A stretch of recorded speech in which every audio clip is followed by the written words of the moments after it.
Olá pessoal, tudo bem com vocês? Hoje eu tô aqui pra falar de slime. Eu de peão. Vai ser um desafio. Quem prefere peão? Tia. Quem prefere slime? Mariana. E gente, na minha escola vai ter oficina de slime, então eu vou trazer bastante. Mentira, vai roubar os amigos. Já sei que você ia falar isso. Mentira, eu falar aqui, se tiver mais de 5 curtidas, eu vou comprar o peão musical.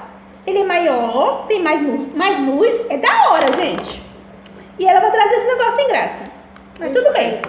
Quem gosta de slime, coloca aí embaixo. Slime. Quem gosta de peão, coloca aí embaixo. Isso. Peão.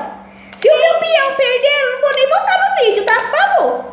E se meu vai perder também. Porque... Mentira, que o canal é dela. Ela vai ter que voltar do mesmo jeito. É verdade. Eu não. Mas vocês, por favor, volte em mim. Volte no meu peão. Tia legal. Sou eu. E Mariana, olho de coruja. 5 curtidas, assim, apenas 5. 5, só 5. Ó, a gente vai gravar daqui uma semana. É.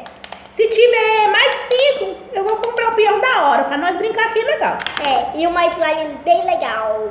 O dela tá chegando, tá caminho lá da China, o próximo. Não, tia, não é da China, não. É nos Estados Unidos. É isso. Mentira, que é do Japão, do mesmo jeito. Tá bom, pessoal? Então. É um vídeo curtinho mesmo, tá? Se inscreve no canal já, tá bom? Então, um beijão, gente. Beijo da tia legal. Tchau, tchau. Volte no meu peão. Volte no meu slime. Tchau. Peão, peão, Slime. peão. Slime. Dá pra você. Tchau. Ai, peão.